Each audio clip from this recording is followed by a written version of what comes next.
की सगळ्यांना असं वाटतंय बरं हा. दुर्दैवानं की महार टॉपला आहे. बर असं नाहीये. तुम्ही महाराष्ट्राच्या प्राथमिक शिक्षणाचा जर का अहवाल बघितला तर भंगीजात सगळ्यात टॉपला आहे. बरं. प्राथमिक शिक्षणात भंगीजात. आणि जर का तुम्ही टेक्निकल एज्युकेशनचा अहवाल बघितला, टेक्निकल एज्युकेशनामध्ये ढोर समाज हा सगळ्यात पुढे आहे. बर हे तुम्ही असं समजूच नका की मांग विरुद्ध महार लढाई आहे. आणि जर का तिथं 2 क्रमांकाला बघितलं, चर्मकार समाज आहे. अच्छा टेक्निकल एज्युकेशन आणि मेडिकल एज्युकेशन मध्ये. बरोबर. आणि 3ऱ्या क्रमांकाला महार समाज आहे आणि 4थ्याला महांग आहे. या देशामध्ये 1871 साली CTA होता, क्रिमिनल ट्राईब ॲक्ट. आणि त्या क्रिमिनल ट्राईब ॲक्टमध्ये या SC समुदायातली फक्त एकच जात होती बर आणि ती म्हणजे मातंग जात. आणि या मातंग जातीला ताई 3 वेळची हजेरी होती. आणि ही हजेरी कधीपर्यंत होती माहिती आहे का? 31 ऑगस्ट 1952 पर्यंत. बर 1871 साली हा कायदा झाला आणि त्या कायद्यानुसार जो बाळ जन्मता गुन्हेगार म्हणून घोषित करण्यात आलं. आई प्रेग्नंट असेल तर ती प्रेग्नंट असलेल्या पोटातलं बाळ गुन्हेगार म्हणून घोषित करण्यात आलं.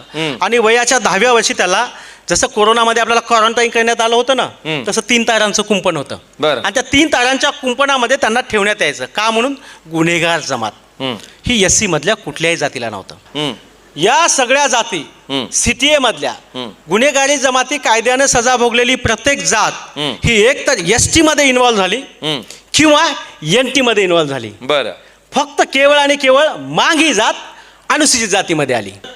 आम्ही कुठेही RSSच्या वळचिनीला वैचारिकदृष्ट्या किंवा सामाजिकदृष्ट्या गेलेले माणसं नाही. बर काही गेले असतील तर काही महार समाजातले पण गेले, जे आजचे बौद्ध आहेत. हो ते गेले तर मातंगाचे पण गेले. ते गेले स्वतःच्या स्वार्थासाठी. बर आणि तरीही आंबेडकरी चळवळीचे लोक जर आज असं म्हणत असतील की RSSचा अजेंडा आहे आणि RSS काहीतरी घडून आणते, तेव्हा आम्हाला फार वाईट वाटतं. काही असतील, आम्हाला असं वाटतं की या चळवळीला आमचं योगदान, या चळवळीची आम्ही माणसं. आणि जर का असा प्रचार झाला तर आमच्या बौद्ध बांधवांनी आम्हाला चळवळीतून हात धरून बाहेर ढकलले की काय? महाराष्ट्रामध्ये BDI देशमुख आयोगानुसार SCची लोकसंख्या 11.80 दाखवलेली आहे. बर BDI आयोगानुसार. आणि आपला 13% आरक्षण आहे. हो आणि आकडेवारी दाखवतात ती म्हणजे घपला आहे. ते देणार का? जर का तुमच्या तेलंगणामध्ये, कर्नाटकमध्ये 15% आहे, बर तुमच्या तामिळनाडूमध्ये 18% आहे, तिकडे 25% आहे, महाराष्ट्रामध्ये निश्चितपणे 15 ते 17% आहे. जेव्हा नवीन सेन्सस होईल पण पुढे त्याचे येईल. सेन्सस निश्चित झाले हा, पाहिजे. ते येईल. आणि मग त्यांनी मागील 100 वर्षाचा आढावा घेतो युनो. आणि ते म्हणतात की असा कोणता व्यक्ती आहे की अशी कोणती जमात आहे की ज्यांच्या एका निर्णयामुळे त्या समाजाचा उद्धार झाला. आणि ते युनो म्हणतं की ते डॉक्टर बाबासाहेब आंबेडकरांनी बुद्ध धर्म स्वीकारणं, धम्माच्या वाटेवर जाणं, आणि त्याच्यामुळे तो समाज विकसित झाला, युनो म्हणतं. त्याला माझ्या सर्टिफिकेटची गरज आहे का? नाही. मग आपण बदललेला मार्ग आणि स्वीकारलेली शिक्षणाची कास, ज्याच्यामुळं बौद्धांचा विकास झाला, हे शाश्वत सत्य आहे आणि त्याला कोणी नाकारायची गरज नाही. महाराष्ट्रामध्ये दुर्दैवानं काही चर्मकार बांधव, मातंग बांधव, मादगी बांधव असं म्हणत असतील की आमचं आरक्षण बौद्धांनी खाल्लं, महाराणी खाल्ला. ते नॉनसेन्स आहे. ते मी पण बोलतो. हे पुन्हा एकदा क्लिअर करा. 100% तुमच्या माध्यमातून गेलं पाहिजे मी महाराष्ट्राला. अवघ्या महाराला जबाबदारीनं बोलतोय आणि कॅमेरा पुढे बोलतोय. आणि हे सर, मी 25 जिल्हे फिरून आलोय आणि 25 जिल्हे फिरल्यानंतर अधिकारवाणीनं बोलू शकतो. हे महारांनी त्यांच्या चातुर्याने, महारांनी त्यांच्या अफाट परिश्रमाने आणि त्यांच्या बदललेल्या मार्गामुळं, बरं, त्या मार्गामुळं त्यांनी ही परिश्रम करून हे त्यांनी लाटलं नाही, हे परिश्रमातून मिळवलं आहे. बरं. याच्यामध्ये ज्या काही 4-5 लोक आहेत, मिलिंद आव्हाड JNUचे प्राध्यापक आहेत, प्राध्यापक वाघमारे सर हे JNUचे प्राध्यापक समाजशास्त्र विषयाचे आहेत. आणि ह्या सगळे लोक निळा झेंडा घेऊन आरक्षणाची उपलब्धी मागत होते. आणि यांचं तुम्ही एकनाथ आव्हाडांचं नाव ऐकलं असेल, बौद्ध धर्म स्वीकारला होता. आणि महाराष्ट्राच्या देशातल्या बौद्ध समाजाचा आकडा आहे 0.7%. 0.7% मध्ये 0.1% हा मातंग समाज धर्मांतरित झालेला आहे. बीड, लातूर, सोलापूर भागातला. आणि तिथल्या सुकुमार कांबळेपासूनची सगळी लोक आहेत, हे सगळे बौद्ध धर्मांतरित झालेले आहेत. आणि तरीही गमतीचा भाग, त्या लोकांनी संघर्ष जे करून इथं आल्याच्या नंतर जेव्हा लोक म्हणतात की हे RSSने आणि भाजपनं दिलेला अजेंडा आहे.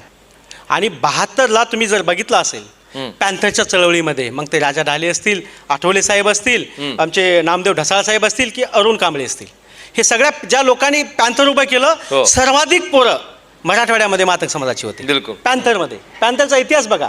पण आम्ही बौद्धांच्या सोबतीनं राहिल्यामुळं आम्ही साक्षर झालो. बरं. आणि बौद्धांच्या मुळे थोडी हुशारी आली. दोन दोन दोन भाषा येत आहेत हा. तुमचे. नाही बघा ना. हे क्लिअर करून घ्या पुन्हा. हे बघा, गावगाड्यात आम्ही कुणासोबत बौद्धांच्या होतो? सोबत राहतो म्हणून Yes, साक्षर झालो हे पण मान्य आहे तुमचं. हे बघा, हा. आम्ही गावगाड्यात कुणासोबत आहोत, कालही कुणासोबत होतो. बरं. मग बौद्धांची पोरं शाळेत शिकायला चालली, हा. बौद्धाच्या पोरांनी शहराकडे शहरीकरण केलं, तर आमच्यातल्या काही लोकांनी केलं बरं. आणि ते साक्षर झाले. हो. मग ही सुबुद्धी कुठं सचली? आंबेडकरी चळवळीतून. अच्छा. आणि त्याच चळवळीचाच धागा खरं तर आम्ही स्वप्न पूर्ण करतोय डॉक्टर बाबासाहेब आंबेडकरांचं. अच्छा. कारण डॉक्टर बाबासाहेब आंबेडकरांचं काय होतं, मी ज्या जाती जन्मलो त्या जातीचा उद्धार करणं माझं कर्तव्य आहे. हो. मग मी मातक समाजाचा असेल तर मातक समाजाच्या अडचणीवर बोलून मातक समाजाला नक्की. न्यायापर्यंत नेणं सहमत माझं आहोत. कर्तव्य आहे. जी. कारण की बाबासाहेबांना मी माझा गुरु मानतो. हो. आणि ते काम मी करण्यासाठी याच्यासाठी मी बोलतोय की हेच काम आम्ही करत आहोत. बरं. आता लोक म्हणतात की त्यांनी शिक्षण घेतलं नाही, आम्ही त्याला जबाबदार आहोत का, वगैरे वगैरे. हे आपण म्हणतो, पण त्या प्रवाहात येण्यासाठी सरकारने ज्या उपाययोजना करायला पाहिजे होत्या, सरकारने जे आयडेंटिफिकेशन करायला पाहिजे बरं. होते, हे कुठंतरी कमी पडलं. आणि मग आपण चळवळीचे कार्यकर्ते म्हणून जबाबदार कोणाला तुम्ही ठरवता इथे? सरकारला. तेच तर आमचं म्हणणं आहे ना. मग आम्ही कुठे म्हटलं की बौद्धांना इथं जबाबदार धरा म्हणून? तुम्ही थोडस सोशल मीडियावरती ज्या काही शाब्दिक वावड्या मी उठवल्या म्हणतोय जातात. ते वाचालवीर आहेत. बरं. दोन्ही बाजूचे वाचालवीर आहेत, अच्छा. ते स्टॉप झाले पाहिजे. बरं. आणि म्हणून मी तुम्हाला रिक्वेस्ट पण करतोय होय. की असं राज्यस्तरीय पण ठेवा. संविधान काय म्हणतंय? सबस्टेंटिव्ह इक्वॅलिटी बिलकुल. आणि डिस्ट्रीब्युटिव्ह जस्टिस.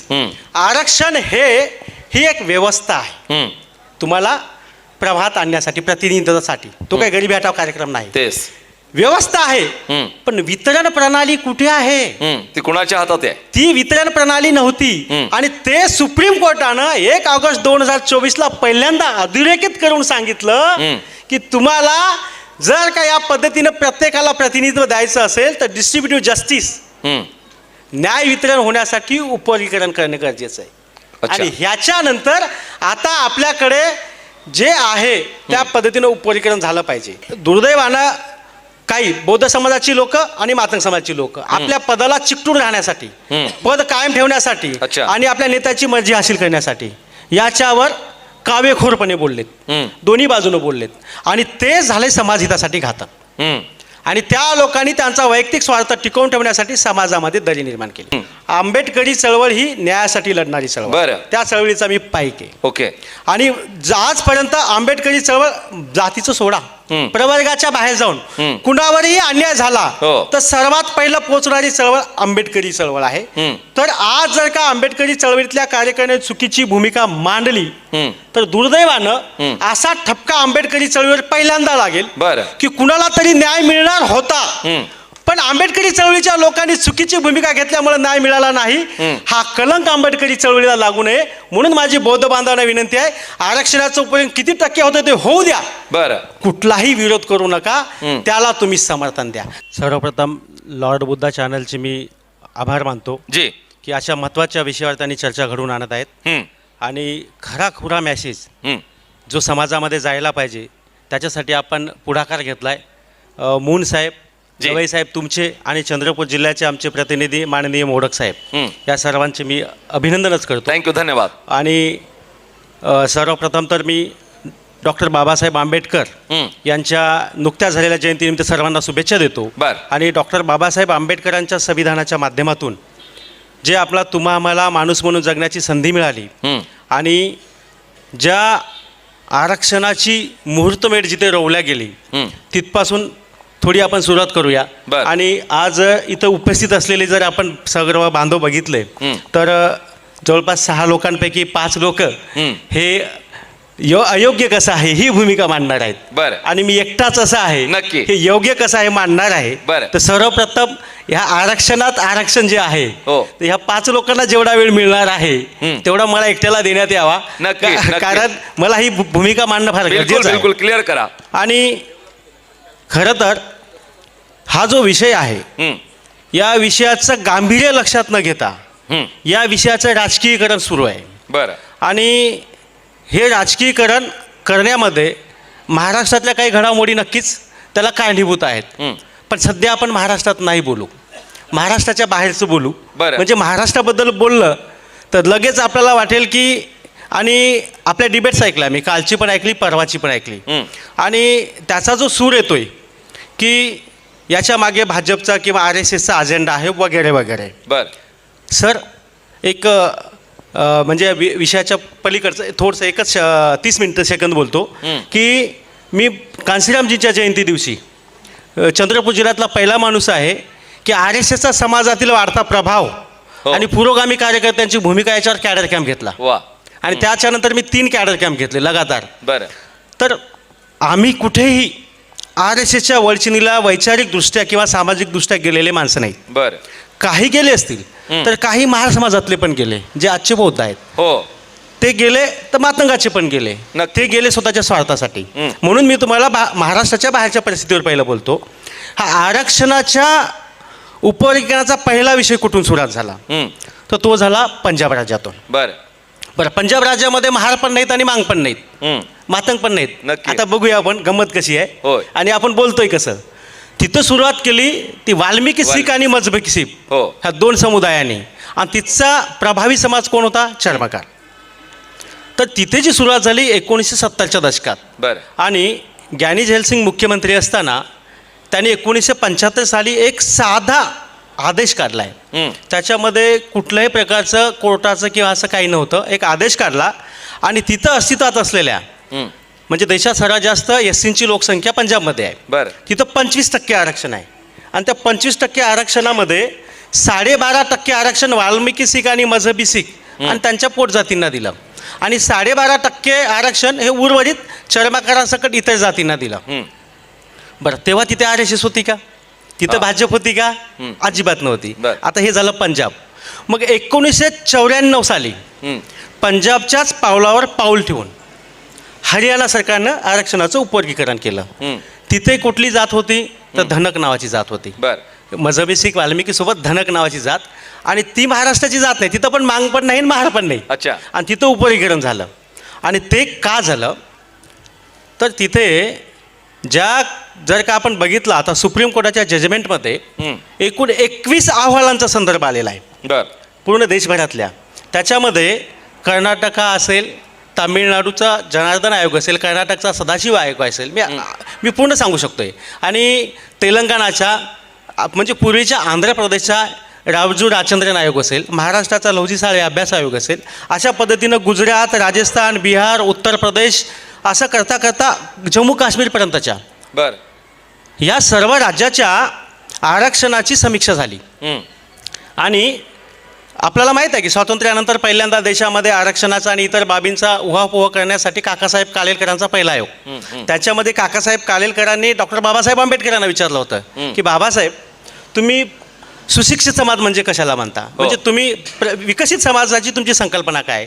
तर डॉक्टर बाबासाहेब म्हणाले होते की ज्या समाजामध्ये 10 डॉक्टर, 20 इंजिनियर, 30 वकील जर पैदा झाले, तयार झाले तर त्या समाजाला मी विकसित समाज म्हणेन. आता हाच धागा धरून आपण पुढं जाऊया. मग अशा पद्धतीनं पण हे आरक्षण स्वातंत्र्यानंतर आलंय का तर नाही, त्याच्या पहिलं पण होतं. बरं. सर्वात पहिलं तर शाहू महाराजांनी आपल्या संस्थानात 1902 साली सुरू केलं. बरं, त्यांनी सुरू केलं तेव्हा तिथं मागणी होती का? नव्हती. तेव्हा तिथं शाहू महाराजांच्या लक्षात आलं की आपल्या कार्यालयामध्ये उपस्थित असलेले कार्यरत असलेले जे 71 अधिकारी आहेत त्या 71 अधिकाऱ्यांपैकी 60 हे एकाच जातीचे आहेत. बरं. आणि 11 हे इतर आहेत. म्हणजे हा जो समतोल आहे तो पूर्णत्वास जावा, समतोल व्हावा म्हणून त्यांनी 2ला आरक्षण सुरू केलं. आणि किती आरक्षण दिलं? 50%. आणि त्यांनी काही जातींना एक्सक्लूड केलं. म्हणजे ब्राह्मण, सेनवी, प्रभू आणि पारसी या 4 जातींना आरक्षणातून वगळलं आणि 50% सरसकट सगळ्यांना दिलं. मग त्यांनी पण आरक्षणाची समीक्षा केली 1920 साली. तेव्हा शाहू महाराजांना लक्षात आलं की इतके वर्ष आरक्षण दिल्यावरही आरक्षणाचा असमतोल संपलेला नाही. मग त्यांनी 1920 साली त्यांनी आरक्षणामध्ये 50%वरून 90% केलं, समतोल प्रस्थापित व्हावा म्हणून. बिलकुल. आणि त्याच अनुषंगानं आरक्षणाच्या माध्यमातून सर्वांना संधी मिळावी हे तत्व निर्माण झालं. आता 1909 सालाकडे आपण जर आलो इकडे तर भारतात पहिल्यांदा अधिकृतरित्या इंग्रजांनी कधी आरक्षण दिलं तर ते पहिल्यांदा मुस्लिमांना दिलं. बरं. आणि ते दिलं निवडणुकांच्या बाबतीमध्ये आरक्षित जागा देऊन. म्हणजे त्याच्यानंतर 1916 बघितलं, 18मध्ये आपल्या SC समुदायाला आरक्षित जागा आणि त्यांना राखीव मतदारसंघ मुस्लिमांना असं आरक्षण त्या चेम्सफोर्डच्या आयोगानुसार 18मध्ये मिळालं. आणि डॉक्टर बाबासाहेब आंबेडकरांनी सायमन कमिशनला 1928 साली जेव्हा या सर्व देशाची परिस्थिती सांगून तेव्हा त्यांनी आरमार पोलीस लष्कर या ठिकाणी आरक्षण मिळालं पाहिजे असं पहिल्यांदा त्यांना भेट घेऊन सांगितलं. आणि 1935 साली देशामध्ये इंग्रजांच्या काळामध्ये आरक्षणाला सुरुवात झाली. तेव्हा ते लोकसंख्येवर आधारित नव्हतं, बर असंच देण्यात आलं. पण जेव्हा गव्हर्नरच्या व्हाईसरॉयच्या ह्याच्यामध्ये डॉक्टर बाबासाहेब आंबेडकर सामील झाले होते 1943 साली पहिल्यांदा भारत देशामध्ये 8.33% आरक्षण मागासवर्गीयांना देण्यात आलं. हा प्रचंड मोठा इतिहास आहे. बरं. आणि त्याच्यानंतर मग आपल्याला माहिती आहे संविधान सभा या सर्व बाबी आपण आता मी इथं वेळ घेत नाही. आणि 1950च्या नंतर जेव्हा आरक्षणाला सुरुवात झाली, अंमलबजावणीला सुरुवात झाली, काकासाहेब काळेलकरांचा पहिल्या आयोगाच्या नंतर 1965 साली या विधी व न्याय विभागाचे सचिव BN लोकूर यांच्या नेतृत्वामध्ये आरक्षणाची समीक्षा करण्यासाठी देशभरामध्ये त्यांना दौरा करण्याला लावण्यात आला. आणि आरक्षणाची व संविधानिक तत्वांची अंमलबजावणी झाली की नाही याच्यासाठी त्यांनी पूर्ण भारताचा दौरा केला. आणि हे BN लोकूर यांनी त्यावेळच्या सरकारला आपल्याला अहवाल सादर केला की आरक्षणाचा रुजवण पूर्ण समाजापर्यंत नाही झाली. आणि त्याच्यानंतरचे जे आयोग आहेत, आता मी नावं घेतले ते सगळे आयोग आहेत, या सगळ्या आयोगांनी का निर्माण झाली, त्यावेळच्या परिस्थितीनुसार निर्माण झाली. आणि संपूर्ण आयोगांनी सरकारला सांगितलं की आरक्षण तर आहे पण त्याचा लाभ सर्वांना होत नाही. आणि संविधानाचं मूल तत्व काय आहे, आरक्षणाची मूल संकल्पना काय आहे, असमानता राहणार नाही. आणि स्पेशली SC आणि STच्या आरक्षणाचा गाभा काय आहे, त्या प्रवर्गाचा संपूर्ण विकास झाला पाहिजे. प्रवर्गाचा, बरं का. बरं. आणि त्या प्रवर्गामध्ये असलेली म्हणजे प्रवर्गाचा विकास म्हणजे प्रवर्गात असलेल्या प्रत्येक जातीचा. दुर्दैवानं आमची लोक मांडणी करत असताना हेही सांगतात, छातीठोकपणे सांगतात की जातीला आरक्षण नाही, बरं का. बरं. आता त्या प्रवर्गात यादी कुणाची आहे, जातींची. प्रवर्गात जातीची यादी आहे, त्या जातीतल्या प्रत्येक जातीला आरक्षण आहेच ना. म्हणजे तुम्ही त्या जातीचे आहात म्हणून तुम्ही त्या प्रवर्गात आहात आणि म्हणून तुम्हाला आरक्षण आहे. बरोबर. अर्थात जातीला आरक्षण आहे. आणि हे जे आपण सांगत असताना मग जर का आपण बघितलं तर पहिल्यांदा तिकडं उत्तर भारतामध्ये पंजाब आणि हरियाणामध्ये झाल्याच्या नंतर त्याचं जी हवा आहे ती साऊथ इंडियामध्ये गेली. आणि त्यानंतर पहिल्यांदा तत्कालीन आंध्र प्रदेशमध्ये 1997-98च्या दरम्यान आरक्षणाचं उपवर्गीकरण झालं. आता गंमत बघा, तिथं झाल्याच्या नंतर त्यांनी निर्माण केल्याच्या नंतर तेथील माला समाज जो आपण इथं जो महार म्हणतो तो तिथला माला समाज, त्या समाजाने त्याच्यावर ऑब्जेक्शन घेतलं. आणि ऑब्जेक्शन घेतल्याच्या नंतर बरं ते आरक्षण तिथं RSS होती का, नाही. तिथं मंदाकृष्ण मादिगा नावाच्या नेत्यानं 10 वर्षाचा संघर्ष करून त्यांनी बशीर बागेमध्ये आंदोलन केलं होतं. चळकदार पाऊस होता आणि पावसामध्ये 40,000 लोक घेऊन ते हैदराबादच्या रस्त्यावर बसले होते. अच्छा. त्याच्यामुळं 4 जिल्ह्याची ट्रॅफिक तिथं बंद झाली, जसा आपला चंद्रपूरचा गांधी चौक आहे. आणि त्याच्यामुळं 4 जिल्ह्याची ट्रॅफिक हॅम्पर झाली. आणि त्यावेळी खुद्द तत्कालीन मुख्यमंत्री चंद्रबाबू नायडू स्वतः त्या आंदोलनस्थळी आले. आणि त्यांनी सांगितलं की इथलं जनजीवन विस्कळीत होण्या अगोदर तुम्ही उठा, आम्ही तुमच्या मागण्या मान्य करू. आणि त्याच्यानंतर आयोग नेमला. आयोगाचा रिपोर्ट आल्यावरही सरकारवर दबावापोटी सरकारने निर्णय घेतला नाही म्हणून यांनी पदयात्रा काढली. आणि पदयात्रेच्या नंतर त्यांनी तिथं आरक्षण लागू केलं. बरं. मग त्याच्यानंतर माला समाजाने त्याच्यावर ऑब्जेक्शन घेतलं. काय ऑब्जेक्शन तर माहिती आहे का, 338चा भंग होतो. बरं. आता 338 काय आहे, अनुसूचित जाती जनजाती आयोगाच्या संदर्भातली तरतूद. आणि याच्यामुळं त्यांनी म्हटलं की तुम्ही अनुसूचित जाती जनजाती आयोगाला तुम्ही विचारलं नाही. हा एका क्षुल्लक कारणापोटी तिथलं आरक्षण रद्द झालं. जेव्हा की तुम्ही आम्ही सगळी माणसं चळवळीची माणसं आहोत आणि माणसाला न्याय देणारी माणसं आहोत. बरोबर. कोणी डुबत असेल तर त्याला हात देऊन वाचवणारी आणि सोबतीला घेणारी माणसं आहोत. तिथली भूमिका काय असायला पाहिजे होती की जर का अशा परिस्थितीमध्ये एक समाज जर का आपल्या सोबतीला येतोय तर त्या समाजाला बरं संविधानाच्या कुठल्याही तत्वाला तडा न जाता, मी स्वतः संविधानाचा सगळ्यात मोठा समर्थक आहे. बरं. आणि सांगू इच्छितो की आमच्या मातंग समाजावर एक ठपका आहे पूर्वीपासून की हे चळवळीत नाहीत. मी तुम्हाला सांगू इच्छितो, मी आलेल्या मून साहेबांना पण सांगितलं, जेव्हा 2011 साली आमच्या गडचंद्र शहरामध्ये या लॉर्ड बुधा चॅनलच्या कनेक्टिव्हिटीसाठी एक कार्यक्रम झाला होता की आपला सॅटेलाईट कनेक्ट आणि सूचना प्रसारण मंत्रालयाला परवानगी घेण्यासंदर्भातला. माझी ऐपत नसताना त्या काळी मी 10,000 रुपये वर्गणी दिली होती. आणि त्याच्यानंतर आमचे साबणे जिथं बसलेले आहेत दरवर्षी मैत्री संघाची मी 1000 रुपयाची पावती फाडत असतो. जी. म्हणजे ही जी आमची बुद्धासाठीची आणि आंबेडकरी विचारांची जी कटिबद्धता आहे ती तसूभरही कमी झाली नाही. आणि बाय प्रोफेशन मी डॉक्टर आहे. होय. मी वैद्यकीय अधिकारी होतो. हो. आणि त्याच्यामुळं मी डीप जे आपल्या बामसेपची शाखा होती त्याचा मी उपाध्यक्ष होतो. आणि अशा पद्धतीने आमची जडणघडण ही आंबेडकरी चळवळी झालेली आहे. बर. आणि तरीही आंबेडकरी चळवळीचे लोक जर आज असं म्हणत असतील की RSSचा अजेंडा आहे आणि RSS काहीतरी घडवून आणते, तेव्हा आम्हाला फार वाईट वाटतं. बर. काही असतील, आम्हाला असं वाटतं की या चळवळीला आमचं योगदान, या चळवळीची आम्ही माणसं, आणि जर का असा प्रचार झाला तर आमच्या बौद्ध बांधवांनी आम्हाला चळवळीतून हात धरून बाहेर ढकलले की काय, इतकं वाईट वाटतं. बरं. कारण का आम्ही विचारांशी प्रामाणिक असलेले आहोत. आणि मग तिथं झाल्याच्या नंतर त्यांनी ऑब्जेक्शन घेतल्याच्या नंतर ते आरक्षण रद्द 99 साली रद्द झाल्याच्या नंतर मग तिथल्या गव्हर्नमेंटने एक ठराव पास केला विधानसभेमध्ये आणि तो पाठवला संसदेला. संसदेच्या मंजुरीनंतर आणि राष्ट्रपतींच्या मंजुरीनंतर त्यांनी रॅशनलायझेशन ऑफ कॅटेगरायझेशन 2000 हा ॲक्ट निर्माण केला. आणि त्या ॲक्टच्या आधारे पुन्हा तिथं उपवर्गीकरण लागू झालं. बरं. आणि लागू झाल्याच्या नंतर मग आपण 2004 पर्यंत त्याच्यावर काही झालं नाही. तरी तिथल्या माला समाजाने त्याच्यावर ऑब्जेक्शन घेतलं आणि ऑब्जेक्शन घेतल्याच्या नंतर ते हायकोर्टात गेले.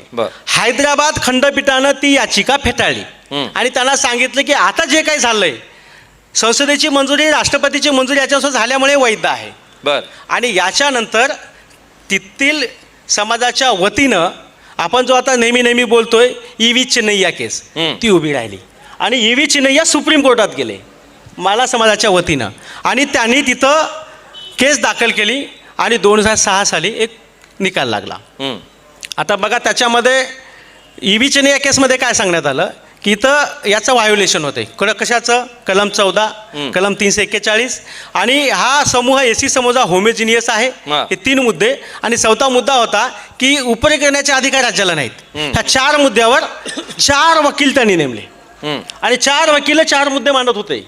आणि या उपवर्गीकरणाची बाजू मांडण्यासाठी एक सरकारी वकील होता के गोपाळ, T राजा वगैरे सगळे बाकी बाजू मांडत होते. अशा परिस्थितीमध्ये ती केस हारल्या गेली आणि त्याच्यामुळं काय झालं की जे आरक्षण पंजाबमध्ये होतं, हरियाणामध्ये होतं, आंध्र प्रदेशमध्ये रद्द झालं.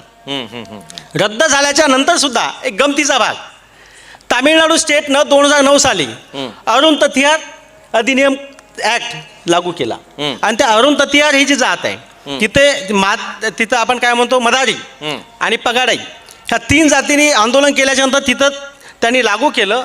आणि जेव्हा हे केस उभी राहिली तेव्हा पंजाब राज्याने निर्माण केलेला जो ॲक्ट होता, शेड्यूल्ड कास्ट आणि बॅकवर्ड क्लास ॲक्ट, तो 2006 सालचा जो ॲक्ट होता तो या केसमुळं रद्द झाल्यामुळं त्यांनी एक सुप्रीम कोर्टामध्ये मत मांडलं की बाबा त्याचा निकाल लागेपर्यंत आमचं आरक्षण लागू राहू द्या. अच्छा. आणि ते 2009 पासून आजपर्यंत टिल द डेट चालू होतं. बरं. ते बंद नाही झालं.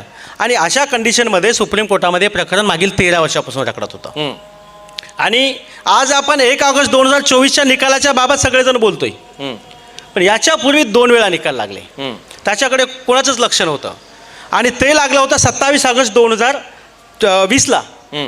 आणि त्या दिवशी हेच प्रकरण जे पंजाब दविंदर सिंग विरुद्ध पंजाब केस क्रमांक 2317 ऑफ 2011 याचा निकाल लागला तेव्हा. पण त्यांनी काय सांगितलं की त्या प्रकरणामध्ये EV चिन्नैयाचा निकाल देणारं पीठ आणि आम्ही जी समीक्षा करणारं पीठ हे समान पातळीवरचं असल्यामुळं आम्ही त्यांचा ते सर्व निर्णय खारिज करू शकत नाही. आणि त्या प्रकरणामध्ये त्यांनी आजचा जो निकाल आहे 565 पानाचा, त्याच्यापेक्षा मुद्देसूद मांडणी त्या निकालात आहे. ते सुप्रीम कोर्ट तिथं काय म्हणतं की जर तुम्ही कुटुंब आहात तर कुटुंबात असताना सुद्धा सर्वांच्या हिशाची फळांची टोपली एकाच्याच हातात देऊ शकत नाही. तुम्ही किती होमोजिनियस असा, तुम्ही 4 भाऊ, आम्ही 4 भाऊ आहे, माझ्या हातात टोपली दिली मीच ती खाली म्हणजे बाकी तिघांचं पोषण झालं असं होत नाही. सुप्रीम कोर्ट म्हणतं. त्याच्यानंतर त्यांनी अनेक बाबी सांगितल्या. आरक्षणाचं उपयोगीकरण करण्याचा अधिकार राज्यालाच आहे. 341 कलमाच्या बाबतीत हे विधितज्ञ आहेत, सर आहेत, सिनियर आहेत, ते बोलतीलच. 341चा इतका बाऊ करण्यात आलेला आहे. 341 काय आहे नेमकं? 341(1) मध्ये काय आहे, जर का एखाद्या जात समूहाला आरक्षणाच्या यादीमध्ये शेड्यूल कास्ट किंवा शेड्यूल ट्राईबच्या तुम्हाला ॲड करायचं असेल तर तो प्रस्ताव राज्यांनी केंद्राच्या संसदेला पाठवायचा, बर म्हणजे इथल्या अनुसूचित जाती आयोगाच्या परवानगीने पाठवायचा आणि त्या संसदेमध्ये त्याला मंजुरी मिळाल्याच्यानंतर राष्ट्रपतीकडे जाईल आणि राष्ट्रपती त्या नावाला इन्क्लूड करतील. बरोबर. दुसरे 341(2) काय सांगतं, तर एखाद्या जातीला वगळायचं असेल तर त्याच्यासाठी राज्यांनी त्या जातीची भरपूर प्रगती झाली असं त्यांनी अधोरेखित करावं. बरं. अधोरेखित केल्याच्या नंतर त्या जातीला या यादीतून कमी करण्यासाठीचा राज्यांनी प्रस्ताव पाठवावा केंद्राला.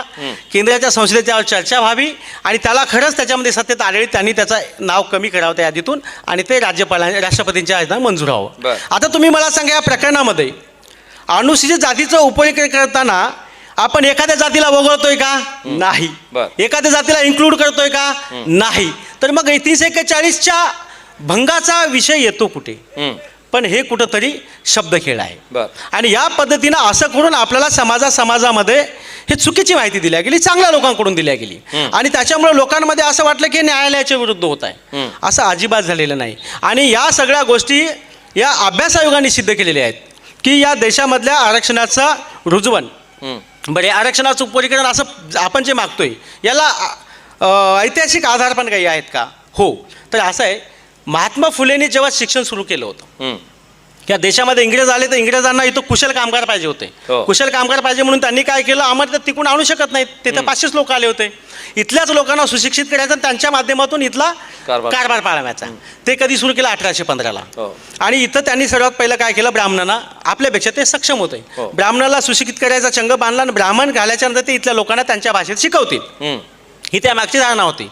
आणि त्याच्यानंतर हंटर कमिशननी याची माहिती घेण्यासाठी आला 1882 साली आणि 67 वर्षाच्या कालावधीमध्ये बामणाई एकाही मांगा महाराला सुशिक्षित केलं नाही. बर. आपल्याला त्या शिक्षणाचा गंधच लागू दिला नाही. आणि तेव्हा हंटर कमिशन पुढे महात्मा फुले गेले.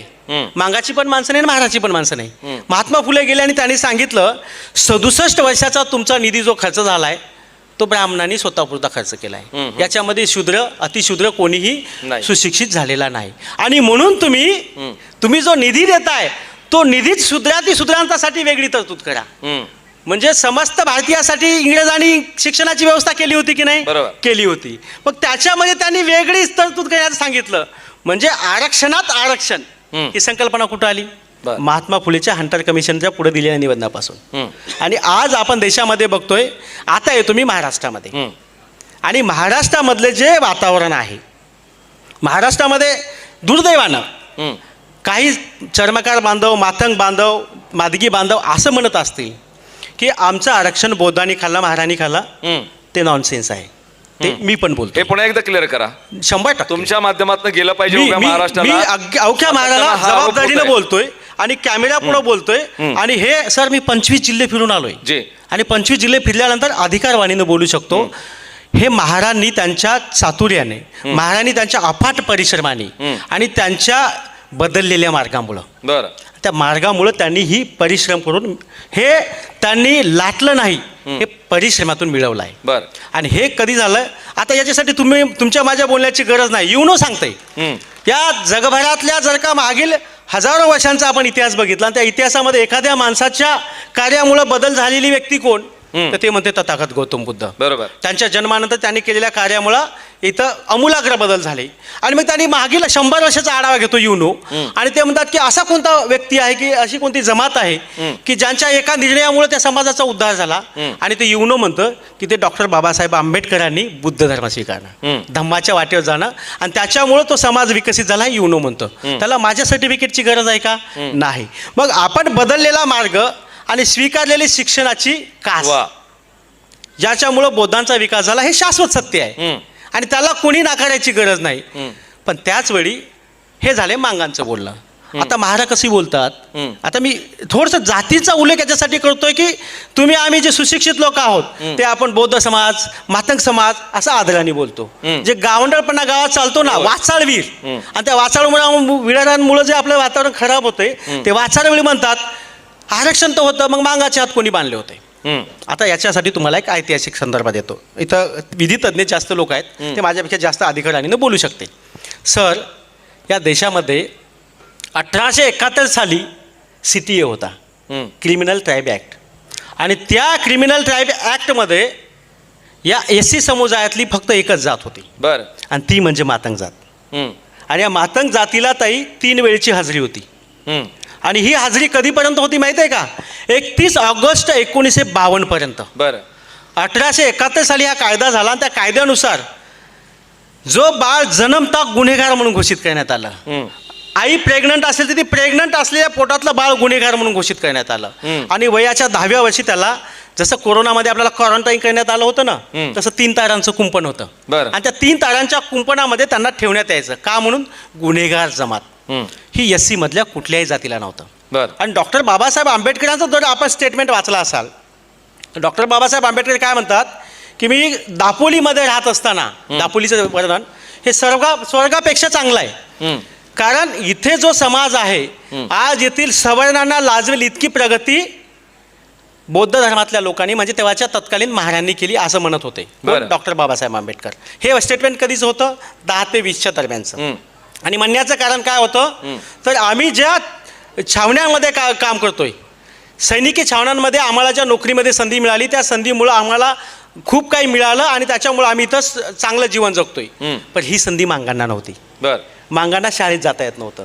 त्याला 3 वेळची हजेरी असल्यामुळं इकडे राहायचं आणि त्याला रोजगार पण मिळत नव्हता. कारण काय, रोजगारावर गेलं तर सकाळ दुपार संध्याकाळची हजेरी होती आणि त्याच्यामुळे तिथं पण जाता येत नव्हतं. मग मातंग समाज शिकणार कसा? आता लोक म्हणतात की मांगाची हात बांधली होती का? मग पहिल्यांदा भारत देशामध्ये जेव्हा लोकनियुक्त सरकार निर्माण झालं, त्या सरकारमध्ये नांदेडच्या सीटवरून जिंकणारा माणूस एक मातंग समाजाचा देवराज कांबळे नावाची व्यक्ती होती. आणि कोल्हापूर संस्थानच्या सीटवर ती SC राखीव होती. KL मोरे नावाचे ॲडव्होकेट होते, तेही मातंग समाजाचे होते. आणि त्यांनी तत्कालीन ही परिस्थिती तत्कालीन पंतप्रधानापुढे मांडली आणि हा कायदा 31 ऑगस्ट 1952ला संपुष्टात आला आणि सोलापूर आणि बेळगावच्या परिसरामध्ये याचा जाहीर कार्यक्रम झाला. आणि त्या कार्यक्रमाच्या माध्यमातून 3 ताराच्या कुंपणामध्ये बंदिस्त असलेल्या समाजाला मुक्त केलं. म्हणजे 52 नंतर 1952ला, बरोबर. 31 ऑगस्टला. आणि तिथपासून मातंग समाज शिक्षणाच्या प्रवाहात यायला सुरुवात म्हणजे 52 पासून तो खुला झाला, स्वतंत्र झाला. Yes, exactly. संविधानाच्या सगळे त्याला तरतुदी लागू झाल्या तिथून 52 पासून. यस. तर आता 52च्या नंतर ज्या कुठल्या भरती प्रक्रिया झाल्या, हो, आता 52ला पहिल्यांदा मांगाचं पोरग आणि 198 जाती होत्या. आणि आणखी एक त्याच्यातला आणखी एक फॅक्ट सांगतो तुम्हाला. या सगळ्या जाती CTA मधल्या गुन्हेगारी जमाती कायद्याने सजा भोगलेली प्रत्येक जात ही एक तर ST मध्ये इन्व्हॉल्व्ह झाली किंवा NT मध्ये इन्व्हॉल्व्ह झाली. बरं. फक्त केवळ आणि केवळ मांग ही जात अनुसूचित जातीमध्ये आली. आता हे कशी आली तुम्हाला सांगतो. 1931ला जेव्हा जात निहाय जनगणना झाली तेव्हा जनगणना आयुक्त हटन नावाचे इंग्रज अधिकारी होते. आणि हटन नावाच्या इंग्रज अधिकाऱ्यांनी जे 10 कॉमन फॅक्टर्स पकडले होते की अस्पृश्य, ज्यांना देवळात संधी नाही, जे गोमांस खातात, अशा प्रकारचा क्रायटेरिया लावला. आणि त्या क्रायटेरियामध्ये मातंग, महार, भंगी, चांभार सगळे आपण बसत होतो. पण त्याच्या लक्षात ही बाब नव्हती की हे CTA भोगलेले पण लोक आहेत, मातंग समाज. म्हणून त्यांनी आपल्या ह्या सगळ्या बाबींना एकत्रितपणे केलं आणि त्याला 1931च्या जनगणनेमध्ये आपल्या सूचीमध्ये आणलं. अच्छा. आणि त्याच्यानंतर मग आपण 50 पासून आपण अनुसूचित जातीमध्ये आलो. इथपासूनचा कन्सेप्ट क्लिअर आहे. मग आता जी काही लोक बोलतात की यांनी का शिकलं नाही, आता मला सांगा 1960ला जी भरती प्रक्रिया झाली असेल, त्या भरती प्रक्रियेमध्ये जी महार समाजाची, चर्मकार समाजाची मुलं पहिले शिकली 30ला, 35ला, 40ला, ती पोरं तिथं क्वालिफाय झाली, नोकरीला लागली. बरोबर. त्याच्यानंतर 52ला शिकायला गेलेली पहिली बॅच मातंग समाजाची 72ला बाहेर आली. आणि 72ला तुम्ही जर बघितलं असेल पॅन्थरच्या चळवळीमध्ये, मग ते राजा ढाले असतील, आठवले साहेब असतील, आमचे नामदेव ढसाळ साहेब असतील की अरुण कांबळे असतील, हे सगळ्या ज्या लोकांनी पॅन्थर उभं केलं, सर्वाधिक पोरं मराठवाड्यामध्ये मातंग समाजाची होती. बिलकुल. पॅन्थरमध्ये, पॅन्थरचा इतिहास बघा. आणि ते का झाली, शिक्षण घेतलं त्यांनी 52 ते 72. आणि तिथं पहिल्यांदा मातंग समाजाची पोरं नोकरीला लागायला लागली 72 पासून पुढे. पण जो गॅप पडला 1871 ते 52, हा जो 70 ते 80 वर्षाचा कालावधी गेला, याच्यामध्ये शिक्षण नव्हतं. आणि या कालावधीमध्ये महार समाजाला, चांभार समाजाला शिक्षणाची संधी होती. म्हणून स्वातंत्र्यानंतर 80च्या दशकापर्यंत नोकऱ्यांमध्ये, संधीमध्ये हे समाज गेले. आता तुम्हाला माहित आहे, मी डॉक्टर झालोय तर माझ्या पोराला फॅसिलिटी जास्त आहेत. त्याच्यामुळं माझा पोरगा आणि इतर लोक जेव्हा कम्पॅरिझनली म्हणजे असं अभ्यास करतील तर माझ्या पोराला जास्त फॅसिलिटी आहेत, मी चांगल्या कार्मेलमध्ये टाकतोय आणि माझाच माता समाजाचा दुसरा बांधव झेडपीच्या शाळेत टाकतोय. बौद्ध समाजाचा एक बांधव त्याला चांगल्या ठिकाणी ठेवतोय नागपूरला, दुसऱ्या इतर समाजाची लोक कुठेतरी बाहेर आहेत. याच्यातून क्वालिटी एज्युकेशन कुणाला मिळालं तर जी त्या काळात नोकरीला लागली आणि त्याच्यामुळे जो विकासाची संधी वाढत गेली आणि हा तफावत वाढत गेली. आणि हे या मागचं जेव्हा लक्षात आलं तर प्रत्येक राज्यातला हा अहवालाने सांगितलं की असं असं झालं. त्यातल्या मातंग समाजाची ही सगळ्यात मोठी अडचण होती जे कुणालाच माहिती नाही आणि आजवरच्या प्लॅटफॉर्मवर कोणी बोललं पण नाही, कारण की याच्यात एवढ्या बारकाईने कोणीच बघितलं नाही. मला पण सुरुवातीच्या काळामध्ये जेव्हा आरक्षण उपरी चळवळ निर्माण झाली तेव्हा मला पण वाटलं की हे काहीतरी चुकीचं चाललंय आणि म्हणून मी स्वतः अभ्यास केला, स्वतः पुस्तक लिहिलं आणि त्या सगळ्या देशातल्या चळवळींचा अभ्यास केल्यानंतर लिहिलं आणि माझ्या लक्षात आलं. आता महाराष्ट्राच्या परिस्थितीवर बोलतो. महाराष्ट्रामध्ये आरक्षण उपवर्गाची चळवळ 1982ला सुरुवात झाली. डॉक्टर बाबासाहेब गोखले होते. इंदिरा गांधीच्या काळामध्ये पहिला आपण सगळेजण महात्मा फुले महामंडळामध्ये होतो. त्याच्यानंतर अण्णाभाऊ साठे महामंडळ निर्माण झालं 1985ला आणि तिथं पहिल्यांदा आरक्षणाच्या उपवर्गाची सुरुवात झाली. त्याच्यानंतरच्या काळामध्ये तो 2003चा लहुजी साळवे अभ्यास आयोग या सगळ्या गोष्टी सोडून देऊया आणि तिथपासून अनेक टप्प्यामध्ये मी स्वतः 2005 पासून या चळवळीत काम करतोय आणि चांगल्या पद्धतीनं पूर्ण महाराष्ट्राचे दौरे केलेत आणि पूर्ण ह्याचे केल्याच्या नंतर जी वास्तव आहे आता आपण म्हणतोय की लहुजी साळवे अभ्यास आयोगाच्या माध्यमातून पुढे आलेल्या शिफारशी आहेत. महाराष्ट्रामध्ये हे दारिद्र्य वगैरे बघितलं आणि लोकांनी उठाव केला, सततचा उठाव केला. त्याच्यामुळे 2003 साली लहुजी साळवे अभ्यास आयोग निर्माण झाला. त्याचा रिपोर्ट 8 मध्ये आला आणि त्याच्यानंतर लोकांनी सांगितलं एकाच जातीचा अभ्यास आहे. साहेब एका जातीचा नाही, त्या जातीचं जर का प्रगती झाली किंवा नाही झाली हे जर ठरायचं झालं तर कंपॅरेटिव्ह अभ्यास करावा लागतो, कंपॅरिझन करावा लागतो कोणाशी तरी आणि त्याच्यामुळे त्यांनी 59 जातीसोबतही कंपॅरिझन केली आणि ते आयोग सादर केल्याच्या नंतर जेवढे विभाग आहेत एक थोडंसं जोडतो म्हणजे कंपॅरिझन असं सिद्ध झालं का की एकंदरीतच इतर ज्या आपल्या 59 जाती आहेत त्यापैकी बाबा सगळ्यात मागासलेली किंवा त्यांची प्रगती नाही झाली अशी एकच मातंग जात बाहेर आली का? मग इतर जाती पण आहेत पण आम्ही बौद्धांच्या सोबतीने राहिल्यामुळं आम्ही साक्षर झालो आणि बौद्धांच्या मुळे थोडी हुशारी आली. दोन भाषा येत आहेत तुमचे. नाही बघा हे क्लिअर करून घ्या पुन्हा. हे बघा गावगाड्यात आम्ही कुणासोबत होतो सोबत राहतो म्हणून साक्षर झालो हे पण मान्य आहे तुमचं. हे बघा आम्ही गावगाड्यात कुणासोबत आहोत, कालही कुणासोबत होतो. बघ बौद्धांची पोरं शाळेत शिकायला चालली, बौद्धाच्या पोरांनी शहराकडे शहरीकरण केलं तर आमच्यातल्या काही लोकांनी केलं आणि ते साक्षर झाले. मग ही सुबुद्धी कुठं सचली? आंबेडकरी चळवळीतून. अच्छा. आणि त्या चळवळीचाच धागा खरं तर आम्ही स्वप्न पूर्ण करतोय डॉक्टर बाबासाहेब आंबेडकरांचं. कारण डॉक्टर बाबासाहेब आंबेडकरांचं काय होतं, मी ज्या जातीत जन्मलो त्या जातीचा उद्धार करणं माझं कर्तव्य आहे. मग मी मातंग समाजाचा असेल तर मातंग समाजाच्या अडचणीवर बोलून मातंग समाजाला न्यायापर्यंत माझं कर्तव्य आहे. कारण बाबासाहेबांना मी माझा गुरु मानतो आणि ते काम मी करण्यासाठी याच्यासाठी मी बोलतोय की हेच काम आम्ही करत आहोत.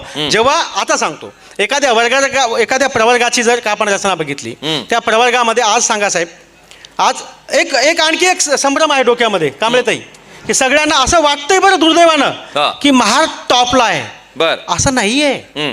तुम्ही महाराष्ट्राच्या प्राथमिक शिक्षणाचा जर का अहवाल बघितला तर भंगीजात सगळ्यात टॉपला आहे प्राथमिक शिक्षणात भंगीजात. आणि जर का तुम्ही टेक्निकल एज्युकेशनचा अहवाल बघितला टेक्निकल एज्युकेशनामध्ये ढोर समाज हा सगळ्यात पुढे आहे. हे तुम्ही असं समजूच नका की मांग विरुद्ध महार लढाई आहे. आणि जर का तिथं 2 क्रमांकाला बघितलं चर्मकार समाज आहे. अच्छा. टेक्निकल एज्युकेशन आणि मेडिकल एज्युकेशन मध्ये. आणि 3ऱ्या क्रमांकाला महार समाज आहे आणि 4थ्याला मांग आहे.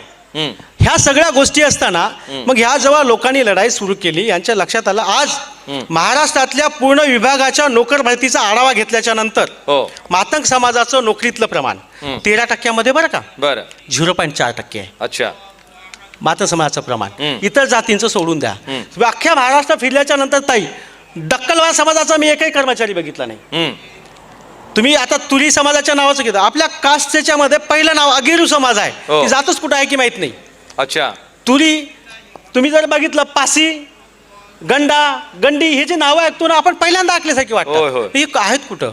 मग जर का ह्या आरक्षणाचा आत्मा जर का प्रवर्गातील प्रत्येक जातीचा विकास होणं हे होता तर हे इन्फिल्ट्रेट झालंय का? अजिबात झालं नाही. आता लोक म्हणतात की त्यांनी शिक्षण घेतलं नाही आम्ही त्याला जबाबदार आहोत का वगैरे वगैरे हे आपण म्हणतो. पण त्या प्रवाहात येण्यासाठी सरकारने ज्या उपाययोजना करायला पाहिजे होत्या, सरकारने जे आयडेंटिफिकेशन करायला पाहिजे होते हे कुठंतरी कमी पडलं. आणि मग आपण चळवळीचे कार्यकर्ते म्हणून जबाबदार कोणाला तुम्ही ठरवता इथे? सरकारला. तेच तर आमचं म्हणणं आहे ना. आम्ही कुठे म्हटलं की बौद्धांना इथं जबाबदार धरा म्हणून? तुम्ही थोडंसं सोशल मीडियावरती ज्या काही शाब्दिक वावड्या उठवल्या मी म्हणतोय ते वाचाळवीर आहेत दोन्ही बाजूचे वाचाळवीर आहेत अच्छा. ते स्टॉप झाले पाहिजे. बरं. आणि म्हणून मी तुम्हाला रिक्वेस्ट पण करतोय होय. की असं राज्यस्तरीय पण ठेवा आणि अच्छा. तिथं डेफिनेटली मला बोलवा नक्की. की हा दोन्ही समुदायाच्या पुढं. आणि हे झाल्याच्या नंतर जो काही तफावत दिसली, आता तुम्हाला एक महाराष्ट्राच्या याचा एक आढावा एका विभागाचा सांगतो, वन विभागाचा एक फक्त, बाकीचं सांगत नाही.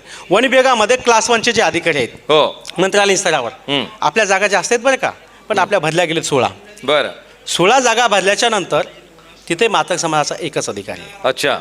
आणि त्याच्यामध्ये जवळपास 12 ते 13 12 बौद्ध समाजाचे आहेत, चर्मकार समाजाचे उर्वरित आहेत. अच्छा.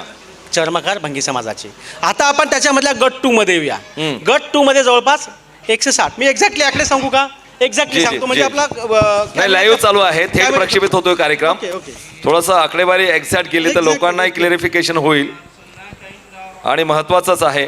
दर्शकांनो, आपण पाहताय खरं तर लॉर्ड बुद्धा टेलिव्हिजनचा हा थेट प्रक्षेपित होणारा कार्यक्रम सुरू आहे चंद्रपूर या ठिकाणाहून. आणि आपल्यासोबत सकल मातंग समाज संघटनेचे महाराष्ट्र राज्याचे या ठिकाणी राज्य समन्वयक जुळलेले आहे डॉक्टर अंकुश गोंतावळे सर.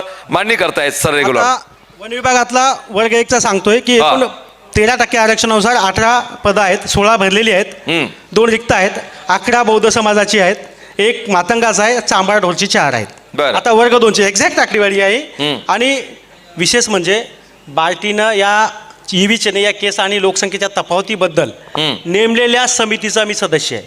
बरं. त्याच्यामुळे आकडे अधिकृत आहे. आणि वर्ग 2 मध्ये एकूण 134 पदं आहेत, 118 भरलेली आहेत, 100 ठिकाणी जी. महार समाजाची माणसं आहेत. आता मी महार बंद करतो, कारण की आता आपण स्वातंत्र्याच्या अलीकडे आलो, बरं. संविधानाच्या अलीकडे आलो. मी बौद्ध होय. म्हणतो, नवबौद्ध आणि बौद्ध म्हणतो. आणि मातंगाचा 1 आहे, चांभार आणि ढोल समाजाची 9 आहेत. वर्ग 3 मध्ये येतो. वर्ग 3 मध्ये 2059 जागा भरलेल्या आहेत, रिक्त पद 183 आहेत, 1489 ही बौद्ध समाजाची आहेत, 179 मातंग समाजाची आहेत, 211 चांभार आणि ढोल समाजाची आहेत. वर्ग 4 मध्ये येतो, जिथं झाडू पोछाचं काम आहे. हो. झाडू पोछाच्या कामामध्ये सुद्धा 212 जागा भरलेल्या आहेत, 161 बौद्ध समाजाचे आहेत, 16 मातंगाचे आहेत आणि 16 चर्मकार आणि ढोरांचे आहेत. ही झाली एका डिपार्टमेंटची, एका वन डिपार्टमेंटची. विभागाची. अशा पद्धतीने तफावत आहे. आणि याचा पर्सेंटेज काढलं तर 0.4. बॅकलॉगच्या संदर्भात एक आकडेवारी मला वाटतं तुम्ही काढून घेतली पाहिजे. एकंदरीत एससीचा किती बॅकलॉग आज इथे ती- महाराष्ट्रामध्ये बाकी आहे त्याचंही खूप ते महत्वाचं आहे. महत्वाचं आहे. हा. आता हे झालं. याच्यानंतर काय झालं, ज्या कोण्या जाणकारांनी अभ्यास केल्यानंतर लक्षात आलं की आपण ह्याच्यामध्ये कुठेच नाही. आता गमतीचा भाग आणखी काय बरं का, महाराष्ट्रामध्ये बीडीआय देशमुख आयोगानुसार एससीची लोकसंख्या 11.80 दाखवलेली आहे बरं. बीडीआय आयोगानुसार. आणि आपला 13% आरक्षण आहे. हो. आणि आकडेवारी दाखवतात ती म्हणजे घपला आहे. ते देणार का?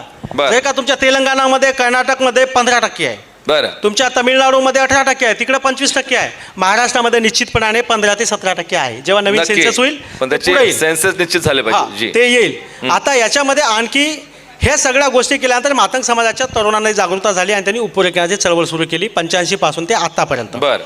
मी किंवा इतर जे काही लोकांनी काम केलं त्या सगळ्या लोकांचा जो त्याग आहे, संघर्ष आहे, खूप मोठी मोठी नावं घेता येतील मला. नक्की. त्याच्यामध्ये बाबासाहेब गोपलेंचं नाव आहे, त्याच्यानंतर मधुकररावजी कांबळे असतील, व्ही.जी. रेड्डी असतील, हे सगळे आता मयत झालेले आहेत. आणि त्याच्यानंतर प्राध्यापक भरांडे सर असतील, ते दलित आंदोलनाचे आमचे बगाडीजी असतील, कॉम्रेड भिसे असतील, अनेक नावं घेता येतील. नक्की. वेळेअभावी घेणार नाही. तर ही अशी सगळी नावं आहेत. आणि या सगळ्यांनी केल्यावर गंमत म्हणजे याच्यामध्ये ज्या काही 4-5 लोक आहेत, मिलिंद आव्हाड जेएनयूचे प्राध्यापक आहेत, प्राध्यापक वाघमारे सर हे जेएनयूचे प्राध्यापक समाजशास्त्र विषयाचे आहेत. आणि ह्या सगळे लोक निळा झेंडा घेऊन आरक्षणाची उपरेखन मागत होते.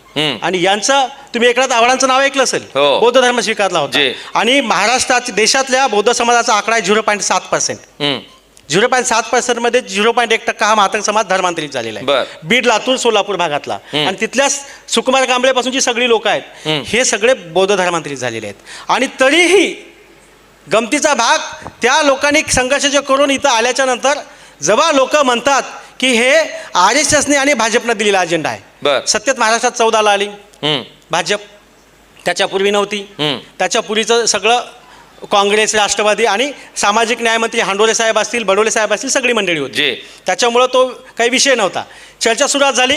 आणि दुर्दैवानं काही बौद्ध समाजाची लोक आणि मातंग समाजाची लोक आपल्या पदाला चिकटून राहण्यासाठी, पद कायम ठेवण्यासाठी अच्छा. आणि आपल्या नेत्याची मर्जी हासिल करण्यासाठी याच्यावर कावेखोरपणे बोललेत.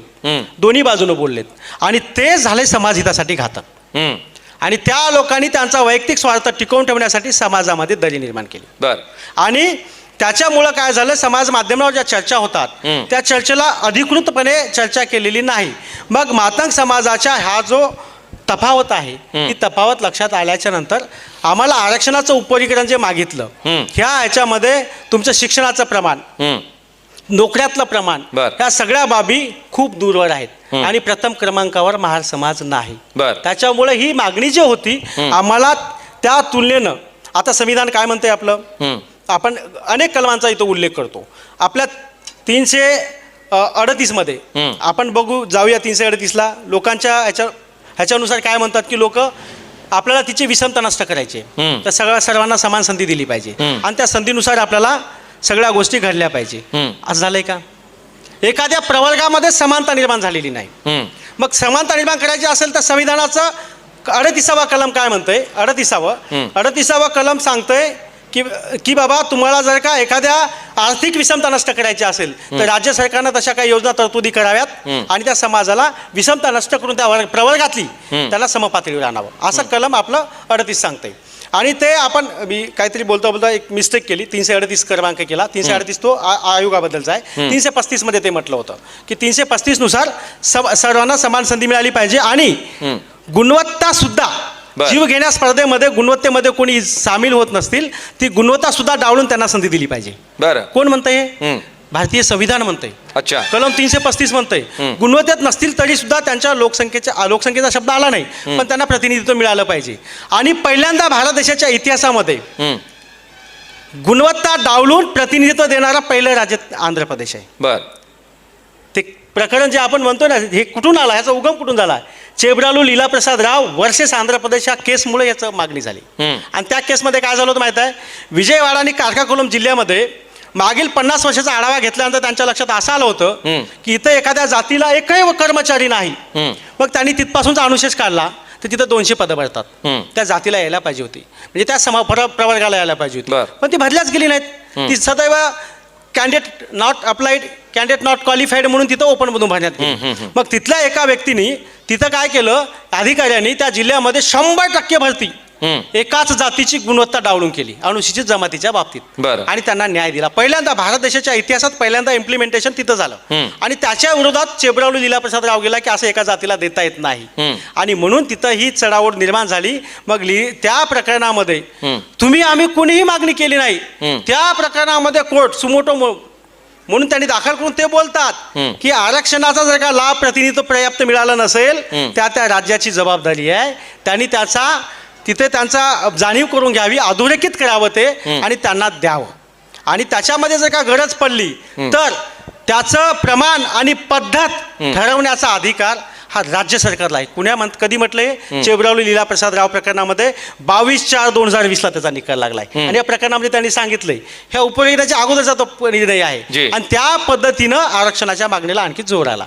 आणि त्या पद्धतीनं ह्या देशामध्ये जी मागणी आहे, मातंग समाजाची जी मागणी आहे, अधिकृत समाजाला प्रवाहात आणण्यासाठी, समकक्ष करण्यासाठी, संविधानाचं जे तत्व आहे विषमता दूर करण्यासाठीची जी मागणी आहे, तो आत्मा बाबासाहेबांची शिकवण, महात्मा फुलेच्या विचारांची रुजवण आणि समानतेनं या समाजाकडे बघण्यासाठी संविधान काय म्हणतंय? सबस्टेंटिव्ह इक्वॅलिटी बिलकुल आणि डिस्ट्रीब्युटिव्ह जस्टिस. आरक्षण ही एक व्यवस्था आहे तुम्हाला प्रभात आणण्यासाठी, प्रतिनिधित्वासाठी. तो काही गरिबी हटाव कार्यक्रम नाही, तेच व्यवस्था आहे. पण वितरण प्रणाली कुठे आहे? ती कुणाच्या हातात आहे? ती वितरण प्रणाली नव्हती. आणि ते सुप्रीम कोर्टानं 1 ऑगस्ट 2024 पहिल्यांदा अधोरेखित करून सांगितलं की तुम्हाला जर का या पद्धतीनं प्रत्येकाला प्रतिनिधित्व द्यायचं असेल तर डिस्ट्रीब्युटिव्ह जस्टिस, न्याय वितरण होण्यासाठी उपवर्गीकरण करणे गरजेचं आहे. आणि ह्याच्यानंतर आता आपल्याकडे जे आहे त्या पद्धतीनं उपवर्गीकरण झालं पाहिजे. आणि ते झाल्याच्या नंतर या सगळ्या प्रवाहाला मग त्याच्यामध्ये आपण जर का काही लोकांचं म्हणणं असं आहे की जर का असं झालं तर आपल्या भावाभावामध्ये दरी निर्माण होईल. तुम्हाला सांगतो असं होणार नाही. उलट दलित चळवळ बळकट होईल, बहुजन समाज बळकट होईल. त्याचं कारण सांगतो. आज जर का NT मध्ये 4 गट आहेत, NTA, B, C, D. ए मध्ये 3% आहे, बी मध्ये 2.5% आहे, सी मध्ये 3.5% आहे आणि डी मध्ये 2% आहे. पहिल्या गटामध्ये जे जाती आहेत बंजारा समजून मेजॉरिटी, दुसऱ्या गटामध्ये बेलदार, तिसऱ्या गटामध्ये धनगर आटकर आणि चौथ्या गटामध्ये वंजारी. ही पोरं जेव्हा अभ्यास करतात, ह्या समाज जेव्हा एकत्र वागतो त्यांच्यात एकी आहे. का बरं? ते एकमेकांचे स्पर्धक नाहीत. बर मातंग समाज, चर्मकार समाज, बौद्ध समाज यांच्यामध्ये एकी नाही. बस आता मी जस्ट 2 मिनिटं घेतो. एकी नाही. त्याचं कारण काय माहित आहे? आम्ही एका जागेसाठी सगळे अप्लाय करतो आणि मग काय होतं की कांबळेताईचा नंबर लागला नाही पाहिजे म्हणून मी काड्या करतो, माझा नंबर लागला नाही पाहिजे प्रेरणाताई काड्या करतात आणि अशा पद्धतीने त्या जागेच्या लाभाच्या जागेसाठी म्हणून आपण भांडतो, म्हणून आपल्यात एकी नाही. जर का आरक्षणाचं उपरीकरण झालं, एक पद तिथं आहे मेडिकल ऑफिसरचं, तर एकाच गाडीत बसून किती प्रमाण येतं ते सोडून द्या, 2%, 4%, 1%, त्याच एकाच गाडीत बसून मी बांबोळे सर, ताई आणि दुसरा आमचा मादिकी समाजाचा भाऊ असेल किंवा चर्मकाराचा असेल, एका गाडीत बसून आम्ही इंटरव्ह्यूला जाऊ. का बरं? तिघांसाठी 3 वेगवेगळे जागा आहेत आणि त्या 3 जागासाठी आम्ही चाललोय मिळून एकाच गाडीत जाऊ आणि आम्ही गप्पा टप्पा करत जाऊ. आमच्यामध्ये मतभेद असणार नाही. आणि त्याच्यामुळे आपल्या प्रवर्गामध्ये जर का उपरीकरण झालं तर मातंग आणि बौद्ध समाजाची जी दरी आहे लाभाच्या पदावरून, नोकऱ्यावरून, आणि आपण कुठं राजकीय आरक्षण मागतोय का? शिक्षण आणि नोकरी. जेव्हा इथं समपातळीवर येण्यासाठी तर ही स्पर्धा संपेल आणि आपल्यातला बंधुभाव वाढेल. खूप छान. हे एवढंच बोलतो. आणि आरक्षणाचं उपरीकरण झालं पाहिजे. आणि एक महत्वाचा विषय, शेवटचा मुद्दा, आंबेडकरी चळवळ ही न्यायासाठी लढणारी चळवळ, त्या चळवळीचा मी पाईक आहे. ओके. आणि आजपर्यंत आंबेडकरी चळवळ जातीचं सोडा, प्रवर्गाच्या बाहेर जाऊन कुणावरही अन्याय झाला तर सर्वात पहिलं पोचणारी चळवळ आंबेडकरी चळवळ आहे. तर आज जर का आंबेडकरी चळवळीतल्या कार्यकर्त्यांनी चुकीची भूमिका मांडली तर दुर्दैवानं असा ठपका आंबेडकरी चळवळीवर पहिल्यांदा लागेल की कुणाला तरी न्याय मिळणार होता, पण आंबेडकरी चळवळीच्या लोकांनी चुकीची भूमिका घेतल्यामुळे न्याय मिळाला नाही. हा कलंक आंबेडकरी चळवळीला लागू नये म्हणून माझी बौद्ध बांधवांना विनंती आहे, आरक्षणाचा उपयोग किती टक्के होतं ते होऊ द्या, कुठलाही विरोध करू नका, त्याला तुम्ही समर्थन द्या. कारण याच्यामध्ये बौद्ध समाजाचं नुकसान कुठेच नाही. आज नोकऱ्यांचं प्रमाण तुम्ही काढून बघा, 6.5 ते 7% पुढे महार समाज नाही. आणि आरक्षणाच्या उपरीकरणानंतर महार समाजाच्या लोकसंख्येच्या प्रमाणात आणि भारतामध्ये जे ट्रेंड्स निर्माण आहेत आरक्षणाच्या मॉडेल बनवण्याचे, ते कसं बनवतात त्याची चांगली पद्धत मला माहिती आहे. आता माझ्याकडे 3 ठिकाणी झालेलं आहे. तुमच्या लोकसंख्येच्या प्रमाणात जरी आपण पकडलं तरी 6 ते 7.5% महार समाजाला आरक्षण मिळणार आहे. आणि आजच्या परिस्थितीमध्ये सुद्धा तितकंच आहे बरं का. त्याच्यामुळे आपलं काहीही जाणार नाही. त्याच्यामुळे एक बांधव कायमस्वरूपी आपल्यासोबत जोडून घेण्यासाठी इथल्या 58 जातींचा आवाज बनून आम्ही लढतोय. का लढतोय? बाबासाहेबांचा विचार घेतल्यामुळे लढतोय, शिक्षणामुळे लढतोय. बाकीच्या लोकांना सुद्धा आपल्या सोबतीला देण्यासाठी आरक्षणाच्या उपरीकरणाला बौद्ध समाजानं मोठ्या दिलाने पुढाकार घ्यावा, त्याच्यासाठी समर्थन करावं एवढीच अपेक्षा व्यक्त करतो. आणि मला सर्वाधिक वेळ दिल्यामुळं लॉर्ड बुधा चॅनलचं इथं मी सतशः आभार व्यक्त करतो. जय भीम, जय लवजी, जय रविदास, जय संविधान. आप देख रहे हैं लॉर्ड बुद्धा टीवी.